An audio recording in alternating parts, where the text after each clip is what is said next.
Hello అండి, ఎలా ఉన్నారు? బాగున్నారా? నేనైతే చాలా బాగున్నాను. ఈరోజు ఎంతో ఇష్టమైన వంకాయ పచ్చి పులుసు ప్రిపేరింగ్.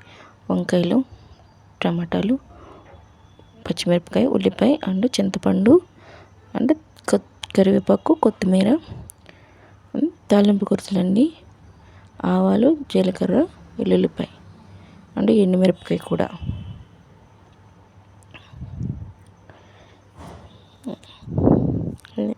ఇంకా స్టార్ట్ చేద్దామా?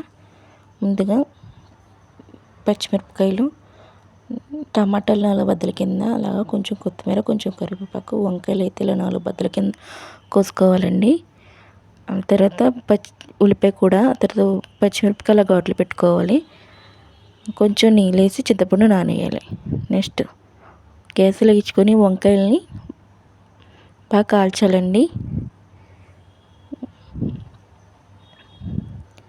ఇది మనకి డార్క్గా నల్లగా రావాలి. ఇలా నలుపు వచ్చిన తర్వాత మనం గ్యాస్ ఆఫ్ చేసేసుకోవాలండి. గ్యాస్ ఆఫ్ చేసుకుని ఇది చల్లారిన తర్వాత దాని పొట్టంతా రిమూవ్ చేసేయాలి. తర్వాత వేరే బాండీ పెట్టుకొని దాంట్లో కొంచెం ఆయిల్ వేసుకోవాలి.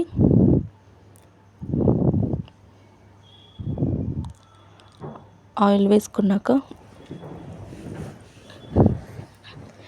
పచ్చిమిరపకాయలు సన్నగా ఘాట్లు పెట్టుకున్నాం కదండి చిన్నగా, ఆ పచ్చిమిరపకాయలు దాంట్లో వేగనివ్వాలి.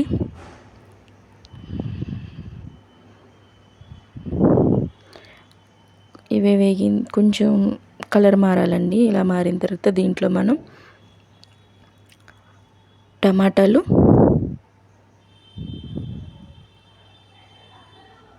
ఆ తర్వాత ఉల్లిపాయ యాడ్ చేసుకోవాలి.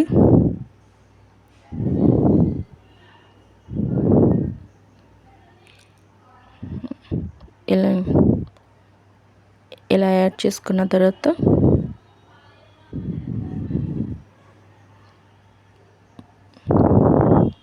కొంచెం కొత్తిమీర అండ్ కరివేపాకు.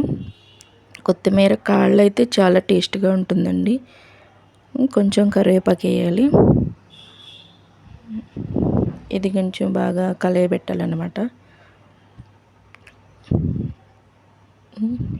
అయిన తర్వాత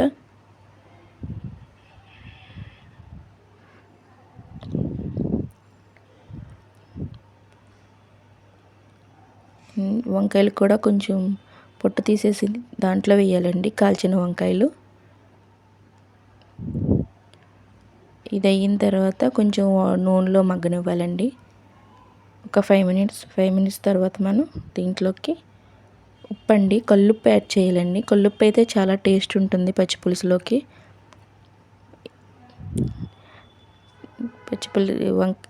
తర్వాత మనం ఒక 5 మినిట్స్ మూత పెట్టాలండి సాల్ట్ వేసిన తర్వాత.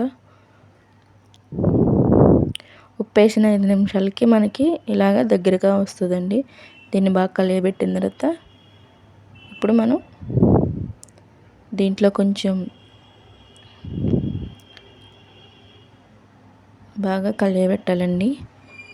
ఇలాగా వేగిన తర్వాత దీంట్లో మనం చింతపండు డైరెక్ట్ నానేసి దాంట్లో వేసుకోవాలండి. చింతపండులో వాటర్ వేసాం కదా ముందు, డైరెక్ట్ అలా వేసేసుకున్న తర్వాత దాన్ని మనం ఇప్పుడు కాసేపు మూత పెట్టుకోవాలండి. తిప్పిన తర్వాత బాగా తిప్పుకొని మూత పెట్టుకోవాలి. పచ్చి పులుసులోకి చింతపండు డైరెక్ట్ వేసేయచ్చండి, అలాగే వేసేయాలి. అలా వాటర్ వస్తుంది. తర్వాత మనం వెంటనే మూత పెట్టుకుంటే ఎగిరిపోతుంది అనమాట. ఇప్పుడు పచ్చివాసన అంతా పోయిన తర్వాత మనకి మంచి స్మెల్ అనేది వస్తుంది.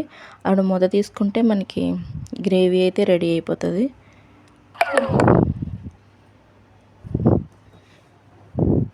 ఇలా ఉంటుందండి గ్రేవీ దగ్గరికంటాన్ని. ఇప్పుడు దాన్ని మనం గ్యాస్ ఆఫ్ చేసి చల్లారబెట్టుకోవాలి. పచ్చి పులుసు అనేది చల్లారితేనే చాలా టేస్ట్ వస్తుందండి, వాటర్ కలుపుతాం కాబట్టి చల్లారనివ్వాలి దాన్ని. చల్లారేలోపు ఇంతలోకి మనం కొత్తిమీర సన్నంగా కట్ చేసుకోవాలి. ఇది మన తాలింపులు చెప్పాను కదండి, జీలకర్ర, ఆవాలు, ఎండుమిరపకాయలు, కరివేపాకు. ఇదైతే ఉల్లిపాయ అండి. ఉల్లిపాయను అలా సన్నంగా కోసుకోవాలి, పచ్చి పులుసులోకి అదే టేస్ట్. తర్వాత ఎల్లుల్లిపాయలు ఇవన్నీ మనం సిద్ధం చేసుకోవాలి. తర్వాత ఈ పచ్చి పులుసు చల్లారిందండి గ్రేవీ. ఈ గ్రేవీని మనం మిక్సీ చేసుకోవాలి. ఆ మిక్సీ చేసుకోవాలండి ఈ గ్రేవీని. ఇప్పుడు చల్లారింది.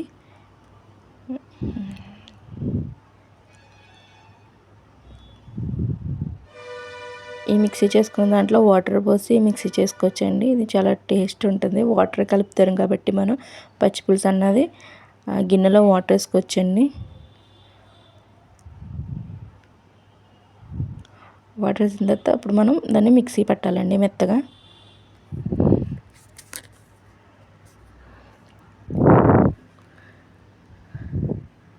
మెత్తగా మిక్సీ పట్టిన తర్వాత దాన్ని మనం ఒక గిన్నెలోకి ట్రాన్స్ఫర్ చేసుకోవాలండి. దీంట్లో మనకి ఇప్పుడు ఎంత కావాలితే అంత వాటర్ మనం యాడ్ చేసుకోవాలండి, రుచికి తగ్గట్టు సాల్ట్కి. ఇంకా మనం ఉప్పు తక్కువైతే ఉప్పు వేసుకోవచ్చు. వాటర్ బాగా వేసి కలపడమేనండి. ఇంకా మనం పొయ్యి మీద పెట్టడం, వేడి చేయడం ఏముండదు. ఇంతేనండి పచ్చి పులుసు. దీన్ని మనం ఇప్పుడు తాలింపేద్దాం. ఇది ఇలా గరిటెతో కన్నా చేత్తో చాలా ఈజీగా తెలిసిపోతుందండి. మనం చేత్తో తిప్పినప్పుడు దాని కన్సిస్టెన్సీ బాగా తెలిసిపోతుంది. అంటే నీళ్ళుగా చారు కన్నా చాలా టేస్ట్ ఉంటుందండి. ఇప్పుడు మనం ఫస్ట్ కట్ చేసిన ఉల్లిపాయలు ఇలా డైరెక్ట్గా వేసేసుకోవాలండి. తర్వాత కొంచెం కొత్తిమీర వేసుకోవాలండి. దీంట్లో ఇలా కలుపుతూ ఉంటే మన చేతికి టేస్ట్ అన్నది ఆటోమేటిక్గా తెలిసిపోతుంది మనకి. అలా మిక్స్ చేసిన తర్వాత ఇప్పుడు మనం తాలింపు వేద్దామండి. తాలింపుకి ఏమేమి ఉన్నాయో తెలుసు కదండి. చారు తాలింపు వేసినట్టే కొంచెం ఆయిల్ వేసుకొని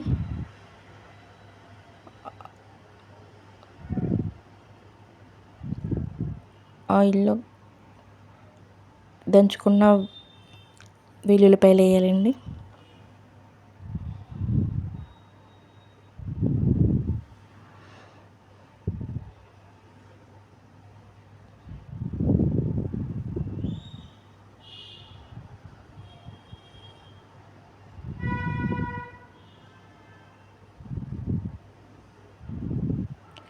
వెల్లుల్లిపాయలు, ఆవాలు, జీలకర్ర, ఎండుమిర్చి, కరివేపాకు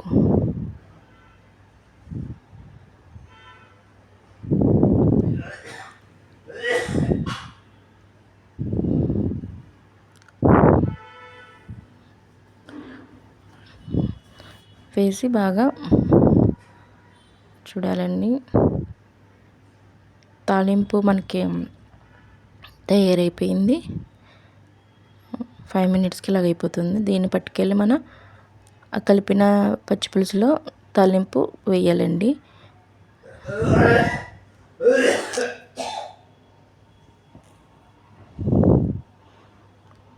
ఇంకా పచ్చి పులుసులో తాలింపు వేసేద్దాం.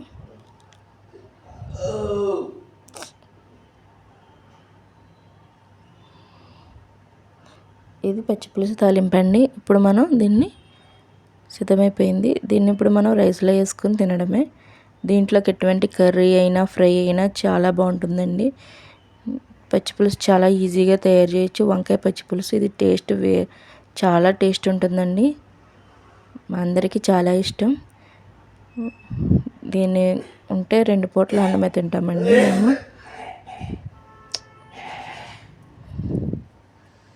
చాలా టేస్ట్ ఉంటుందండి, సూపర్ ఉంటుందండి. మీరు కూడా ట్రై చేయండి.